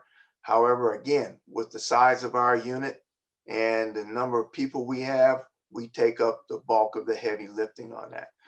We review plans. Anytime you see some new construction going on in the city, we've reviewed those plans to make sure that the building is going to meet current codes and that fire protection and detection devices are installed and installed properly. We also are initiating a self-inspection program. There are approximately 7,000 buildings in the city of Pittsburgh. There's no way we can inspect every last one of them each year on an annual basis. So what we're doing is those that are low risk buildings, we're developing a program where the operator, owner will inspect the building themselves, send us the information, and every third year we'll go out and do a site visit on that. So things like Aunt Betty's hat shop or a dental office, a lawyer's office, these things, they're very low risk when it comes to fire. They will qualify for that inspection program. We have a public education program. We have a pub ed specialist. Her name's Lisa Epps Kuda. She is very good at that. She's also happens to be the only African-American female firefighter I have. She's been on the job for 25 years. and the last 7 years, she's moved on to do public education. We do special needs. We recently received a grant from the Department of Homeland Security to provide smoke alarm systems for the hearing impaired. And we have a training program that we're just waiting for the COVID to subside so that we can institute that program, give these people, this underserved population, the safety education they need, provide them with these devices. And we also have a smoke detector program in which we partner with the Red Cross, and we will hit specific neighborhoods, knock on the door, say, hey, we have a smoke detector. If you don't want us to come at that time, you can set up an appointment. We'll come in and install it for you. What are some of our achievements? Well, like I said, we are 100% credentialed, and we were the very first metropolitan department in the country to become 100% certified. We have received grant funding for 5 straight years, totaling over $7 million. The life safety grant that I just spoke of, that's the one about for the hearing impaired. We've improved our ISO rating from a class 4 to a class 1. What does that mean? There are nearly 40,000, a little more than 40,000 fire departments in the country. Approximately less than 400 have an ISO rating of class 1. That makes us pretty unique, put us in an elite class. When I first started here, I had council members coming up to me and saying, hey, Chief, you know, you're very expensive. You're an $80 million hole in our budget. Why are you so expensive? Why is fire so expensive? And I would say, you're paying for a Mercedes-Benz and not a Yugo. And of course, the first thing they would say is, well, that's just you tooting your own horn. So to get around that, I said, okay, you might have a point. We went to the ISO for evaluation. Now the ISO doesn't have a dog in the fight. Now when I tell council members, you're paying for a Mercedes-Benz and not a Yugo, that's not me saying that. That's this third party, the ISO, saying it. So we're pretty proud of having that a class 1. We began a fleet replacement schedule, and thanks to Mayor Peduto and the administration for their efforts and their investment in us to upgrade our fleet, modernize our fleet, and more importantly, to standardize our fleet. And we're also continuing to train our officers and make sure that they are prepared to lead on fire scenes and provide the best services they can to our citizens. What are our goals for the future? Well, we still want to continue to hire more people. The main thing is we're striving to attain a diverse workforce. Right now, of the 656 people, I have less than 2% are female, less than 6% are African American, and the other groups are about less than 1% as far as Asian, Hispanic, and things like that. We need to, that's shameful for the city of Pittsburgh to be the melting pot that it is. We need to do better at that, and we're striving to make improvements. Improve our infrastructure. I have some stations here that's older than states in this country. We can go to some stations, I can still show you the loft where they kept the hay to feed the horses. And so we're working hard to do that, but money and resources are short. So it's going to take some time. I mentioned the fleet improvement and the self-inspection program. We're credentialed now. We would like to become accredited, and that too is one of the goals that we'll be striving for in the future. Are there any questions for me? I will stop sharing right now and open it up for questions. Thank you, Chief.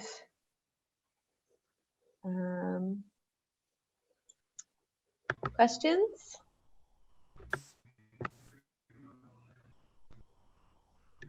I don't believe there are no. Okay, here we go. Dwayne? Thank you. Chief Jones, question is, do you all do any recruiting inside of the high schools whenever it comes to firefighters? Very good question. So the Pittsburgh Public Schools initiated a public safety program. It's similar to a magnet program, but it's a little bit different, a little bit more robust than the magnet school program in the past. And they run this program out of Westinghouse High School. And you can go there, the students can focus on law enforcement, emergency medicine, or firefighting. And it seems to be a very popular program. We just recently had our first graduate, I believe 2 years ago. However, we haven't tested yet, and I'm hoping that that individual will test and we can bring more people from inside that's already residents of the city and give them that opportunity. So yes, we are focused on that, and we are trying to recruit those people in the high schools. Have you ever considered doing it in some of these after school programs? Is it, you know? So yes, again, we also discussed that, but the partnership with the Pittsburgh Public Schools, they felt that this way would be more robust and more attractive. And my only criteria was that this could not be a program for troubled kids, because although they need help, troubled kids eventually become troubled firefighters. We've seen problems in other cities that did that. It just didn't end well. So these kids aren't kids that are forced to go there. They want to be there. They work hard. They're motivated, and they do very well. And we support them wholeheartedly. And we also have even some of our vendors supporting them. Mine Safety Appliance Company, MSA, which is a huge safety company based here in the Pittsburgh area, donated helmets for this program just to help it out. So there's a lot more than just us in Pittsburgh Public Schools. There's a huge partnership trying to make this a success. Thank you. Thanks. Allie? I remember late in the summer, maybe early fall, and thank you for the presentation, Chief Jones. I'm sorry, should have said that from the jump. Thank you. Remember the dry spell that we were in August and September or so, and there were, warnings about use of fire and fireworks, certainly in wooded areas. And when the weather like that presents such a great risk, are there some initiatives by the city to, heighten awareness for like the damage that can be caused during those dry spells like that, both to the nature around us and to other structures? So funny you should mention that, because the state changed the law. It used to be you weren't allowed to buy these fireworks. The fireworks were the consumer fireworks were limited to being sparklers, or we used to call them snakes. You would just put down something that, well, the state changed the law for whatever reason, and now you can go to Phantom Fireworks and buy a whole display of anything you want. I mean, you can, I saw some of these things, they come in cases like a case of paper, about that size box, and you would just light a fuse at one corner of the box, and it would give you a whole show, including a grand finale at the end. And they're not legal here in the city, but we don't have the resources to find these people and to cite them for this. Because you actually almost have to catch them in the act. It's almost like trying to say, hey, we got a report that you ran a stop sign last week. Here's your ticket. It doesn't work that way. So we try to do the public service announcements, and we're always, our public information officer is always putting things out. Don't do this, don't do this, don't do this. People, they just, what I call, they have a normalization of deviance.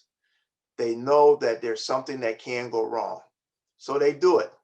They buy the fireworks. There's no catastrophe. So then they say, okay, so nothing happened that time. Let me do it again. And so they do it, and there's no catastrophe. And eventually it becomes a habit to them. It's just like, however, it's just like Russian roulette. Sooner or later, you're going to get the full cylinder and then you get the consequences. So we try to be out there, try to tell people to what to do, and unless there's some immediate consequences, chances are we're going to be limited in our impact on how to stop that with fireworks. Thank you. Thanks, Allie. Larry? Thanks, Leah. Chief, you spoke about how much EMS work you do and how you back up that department in certain circumstances. Could you explain a little bit about the rules for allocating those calls that come in and the mechanics of it when somebody dials 911? Sure. Back in when I was in Aliquip, I also worked as a 911 dispatcher part-time for like 19 years. So I get the system. If you dial 911, the call taker is going to ask you a series of questions. They ask everyone the same 7 questions right off the bat. Annoys people when they call, but they don't understand that the purpose for that is to make sure that everyone gets the same standard of care. Judging by what you say in those 7 questions, they will determine the priority of your call. Now, certain things become automatic high priority: difficulty breathing, cardiac arrest, uncontrolled bleeding. Those things like that are high priority calls. We will respond to those high priority calls. We call them E0, the highest priority. We do that during the COVID response. We still respond to those calls. Prior to COVID, we were responding to almost all of them. I've fallen, but I can't get up. Instead of tying up an ambulance, because there are so many of us there, we would assess that patient. Patient says there's no injuries. I just need some help getting back in my chair. Assist the patient getting back in the chair. Patient signs off that they were fine, and we move on. That keeps an ambulance on the street for a more serious incident. So that's basically the way that works. Like I said, all of us are trained to a minimum of EMT basic. However, myself and several others are paramedics. I even have multiple nurses, registered nurses, and I have 1 or 2 physician assistants that's on the job now. So we're well prepared, well equipped, and ready to assist on the medical end of it. Got it. Thank you. Thanks.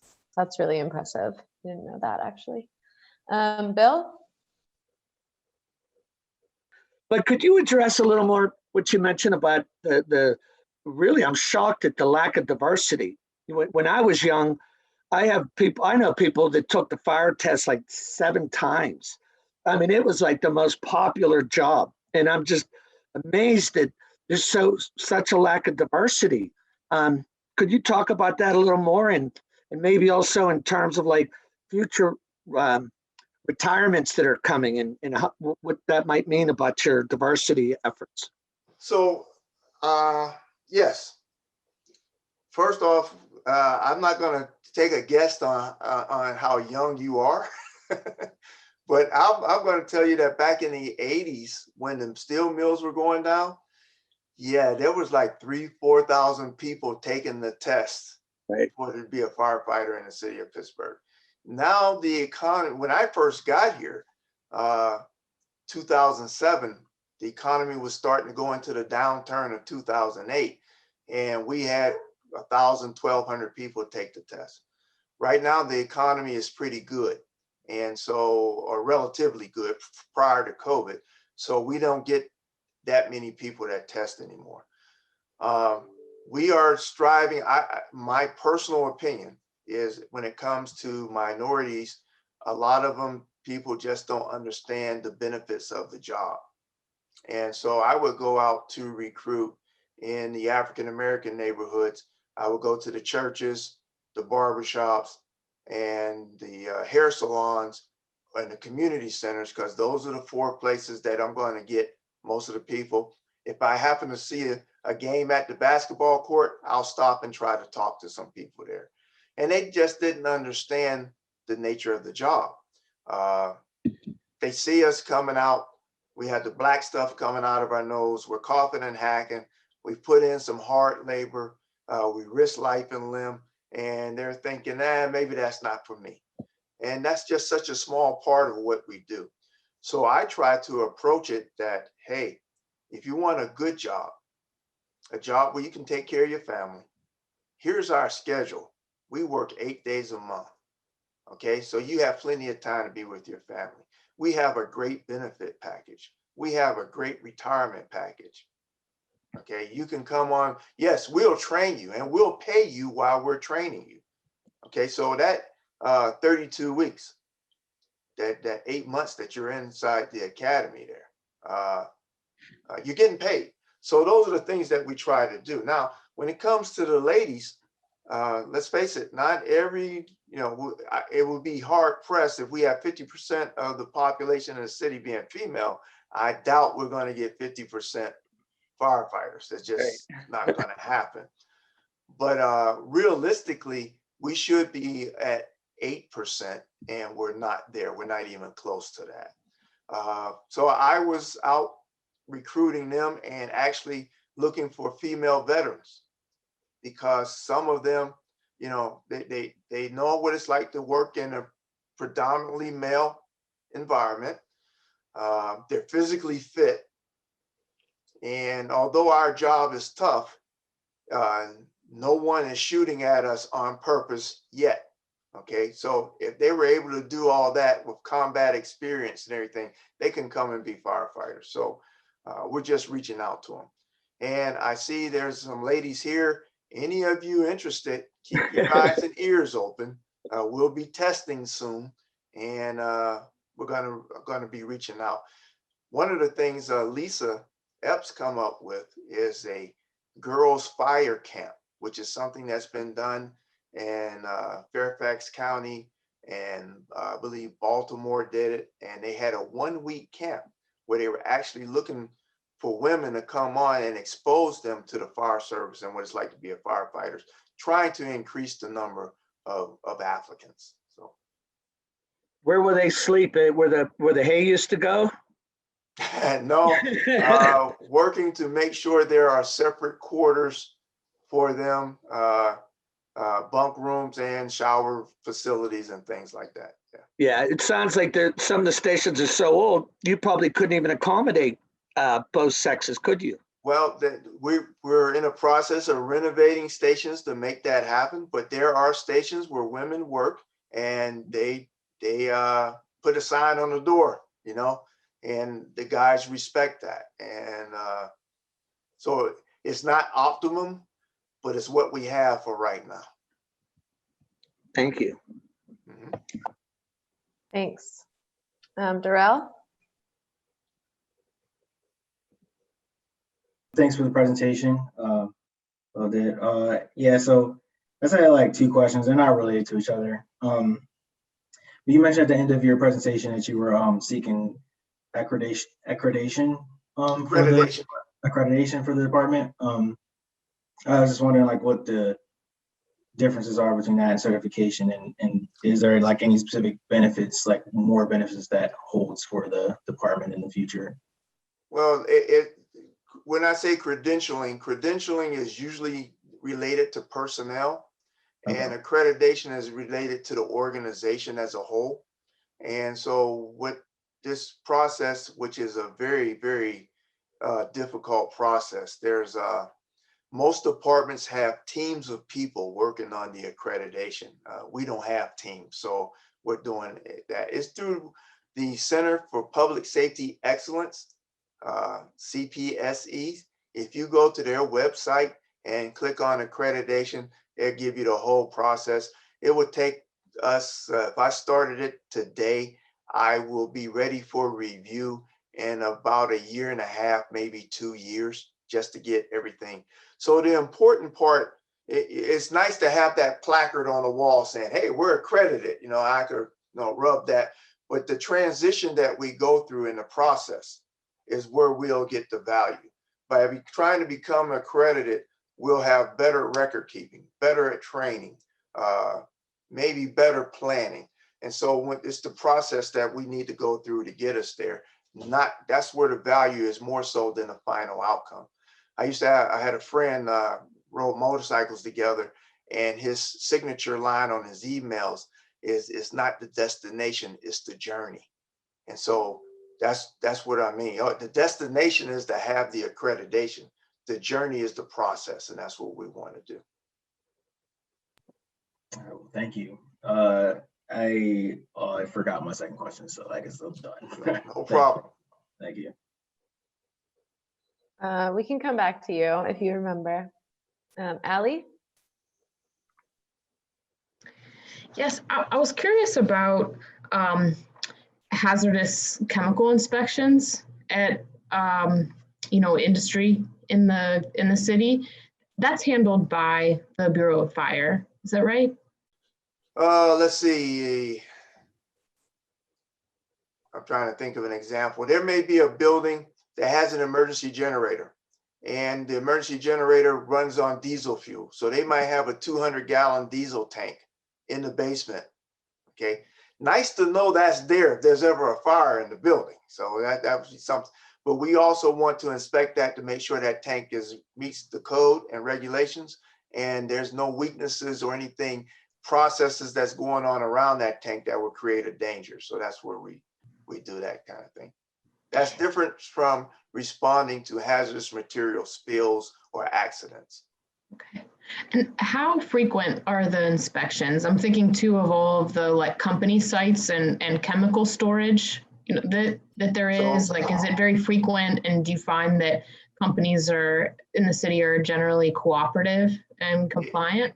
They are cooperative. It depends on the type of tank and the chemical and the process that the tank is used for. Mm-hmm. So in some of the manufacturing or commercial, we might have to inspect them every 6 months. Usually it's every year, and they have to apply for a permit that they have that tank there. So that's how we know the inspection is due. Got it. Thank you. Mm-hmm. Thanks. Will? Hey, Chief Jones, thank you for, like everyone else said, very engaging presentation. So my question is, so I live down on the south side, so I was down here when that fire occurred earlier this week. And I was just wondering, what logistical challenges, do you and your department face when you have a fire on such a busy road like East Carson? And then, I know that the building has to be torn down. So, is that something that you take care of, or is that something that's kind of once the fire is put out, that's transferred to somebody else? So the first part of your question, the logistical challenges here in Pittsburgh are our topography. Okay, we have very steep hills, and remember me mentioning that our trucks are custom built, and we have to take that into consideration when we're when we order our rigs. So they need short wheelbases because our streets are very narrow. And when the city was built, no one thought that there would be families with one automobile, let alone families with 2 or 3 automobiles parking on both sides of the street all the way to the corner. So that was part of it. You're right about the traffic, and that was an issue down there, but we were able to control that. The problem with the building like that is the collapse zone. As you notice, everyone knows the building had a partial collapse. The good news is I recognized that things were getting a little unstable, and we moved one of our $750,000 rigs out of the way right before a bunch of bricks fell on top of it, which would have broke my heart. But that was also one of the challenges as well.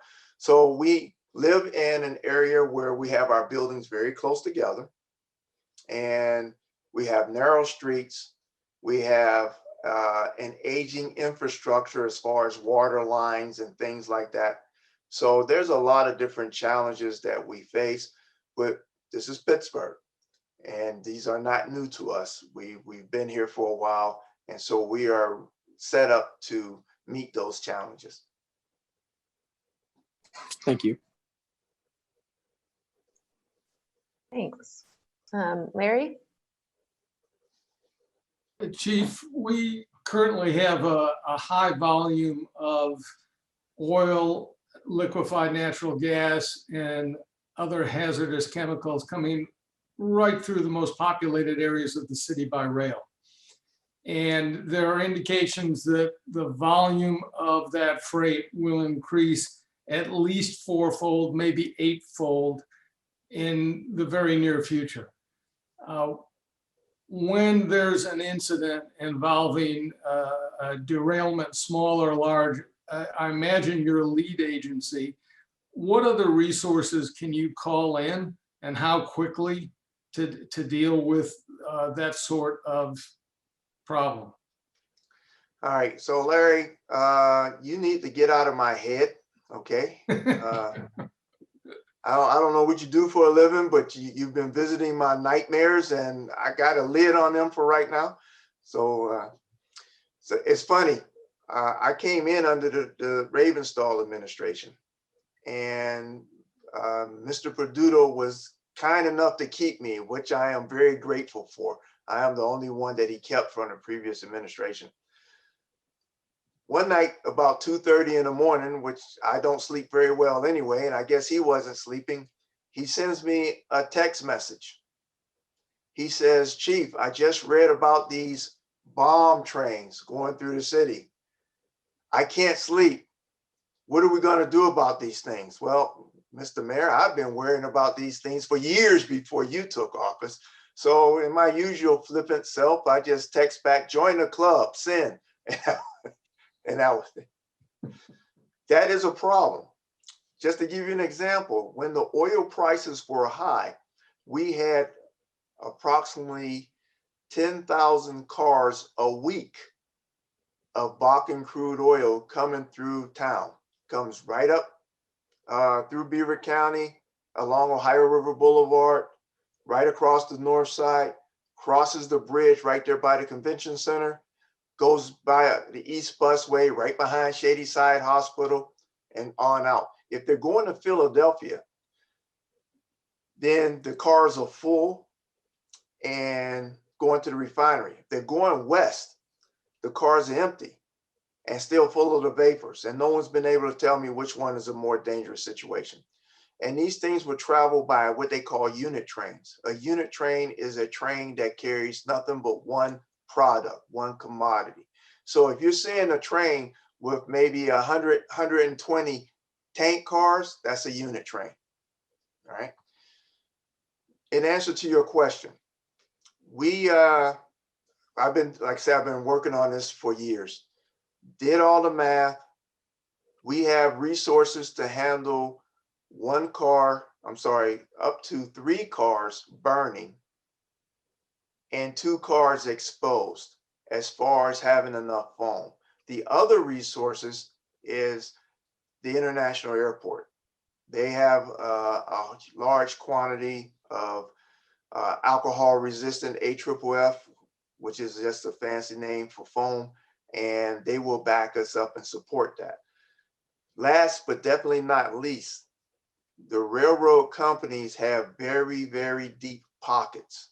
You'll be surprised. And they recognize the risk as well. And they have resources staged in various areas around the country able to respond. So we can handle our end of it. If we need more resources, we're going to, we have that covered. It's just going to take some time. The funny thing about that, you said when this happens, and you're absolutely right. It's not if, it's when. Any of these incidents is like holding a time bomb, but you can't see the clock. All you can do is hear it ticking. You don't know if you have 10 seconds or 10 years. You just know that you have to be ready, and that's what we're trying to do. I appreciate the response, and I'm with you on everything except trust the railroad to do the right thing. So well, we'll probably I have no experience to say otherwise, you know. That's one of those bridges I have to cross when we get to it. But one of my assistant chiefs, he worked for a company that repaired rail, and there was a train derailment, and the derailment involved car carriers, Cadillac Escalades. Rolled off. The railroad company did not care about those Cadillac Escalades. They come in with heavy equipment and just crushed them all. Crushed them, brand new cars. And they just had to get those those cars out of the way so they could get that rail back in service and get that money. Now they wrote a check to General Motors for destroying it. And they had that all covered with insurance. But I do know they have the resources. Now, who you have to really shake real hard to get the resources out of them, I don't know. But they do tell us they have the resources for us.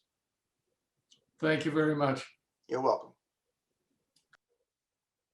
Comforting. All right. Any other questions for the chief?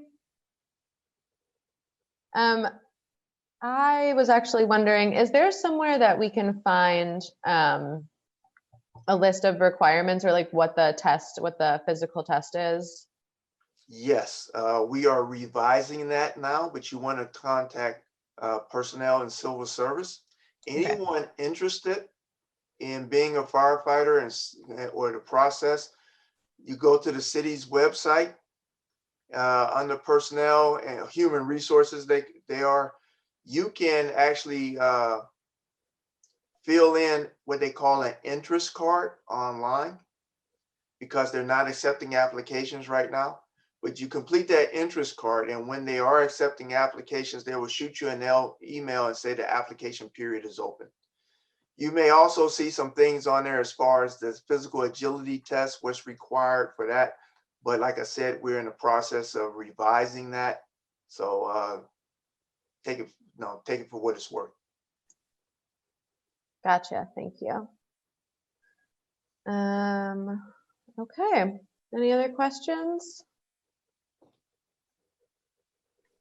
Not seeing any. We have some thank yous in the chat for you as well. So we are going to give clap emojis instead of clapping in our living room. Thank you very much. I appreciate it. I will give you the bowel emoji if they have one. But thanks so much for joining us tonight. Thanks for your service. We know you're really busy, so we appreciate it, and hope everyone has a good and safe night. Well, thank you very much. And it's been a pleasure. As you guys can tell, I love talking about this stuff. So everybody be safe.